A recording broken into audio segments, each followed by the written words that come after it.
সারা ভারতবর্ষের সঙ্গে বাংলায় শুরু হয়েছে ভোট।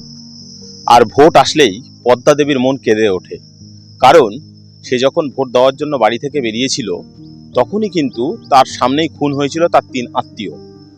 গুলিতে খুন করা হয়েছিল তাদের, তারও হাতে গুলি লাগে, যে হাত এখন কাটা অবস্থাতেই আছে। গুলি হয়েছিল না কেটেছিল? গুলি। এই গুলিতে কেউ মারা গিয়েছিল?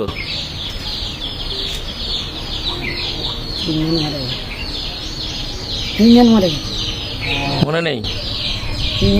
3 জন। কে কে মারা গেছিল মনে পড়ে?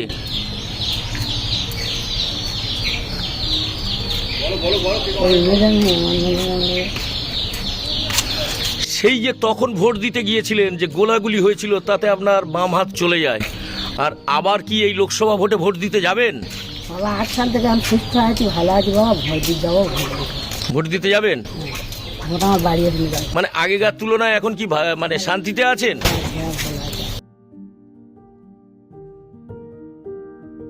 একটি হাত খুইয়ে সে এখন বাড়িতেই থাকেন, তবে ভোট আসলে ভোট দিতে যান, আর 5টা নাগরিকের মতোই গণতান্ত্রিক অধিকার প্রয়োগ করেন।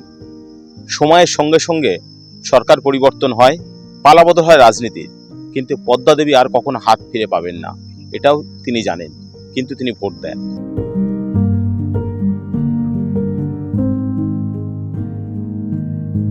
একদল দুষ্কৃতী বোমা মারতে মারতে বুথ দখল করে। সেমতো অবস্থায় মা ভোট দিতে গেছিল, ফিরে আসার সময় মার বাম হাতে গুলি লাগে, সেটা এনআরএস হাসপাতালে ভর্তি করা হয়। ভর্তি করার পরে ওখানে মার অপারেশন করে হাত বাদ যায়, এবং ওই পঞ্চায়েত নির্বাচনে মধুসূদন হালদার, রামকৃষ্ণ হালদার, কনকবিন্দু সর্দার মারা যায় গুলিবিদ্ধ হয়ে। দুষ্কৃতীদের যে তাণ্ডব, সে তাণ্ডব আজও গ্রামের মানুষ ভোলেনি। এই যে আপনার মায়ের বাম হাতটা বাদ গিয়েছিল, এটা কি গুলি চালিয়েছিল? হ্যাঁ, গুলি চালিয়েছিল। গুলি চালিয়েছিল? হ্যাঁ, গুলি চালিয়েছিল। তো যে 2008-এর কথা বলছেন, তখন তো বামফ্রন্টের আমল, মানে তখন কি আপনার এখানে আরএসপি সিপিএম এর? হ্যাঁ, আরএসপি সিপিএম। দুষ্কৃতী যারা এসেছিল তারা করতেন সিপিএম, আমরা করতাম আরএসপি। বর্তমান মানুষ খুব শান্তিতে, বোমা তো দূরের কথা, একটা ছোট্ট ওই কালী পটকার আওয়াজও হয় না। মানুষ খুব আনন্দে, পাখির কলরবে সকালে মানুষের ঘুম ভাঙে, এবং নিত্য সঙ্গী খুব আনন্দের সহিত বসবাস করে। এখানে কোনো অশান্তি, গণ্ডগোল, ঝামেলা কিছু নেই। মানুষ খুব সুখে শান্তিতে, তৃণমূল সরকারের আমলে খুব সুখে শান্তিতে এখানকার মানুষ বসবাস করছে।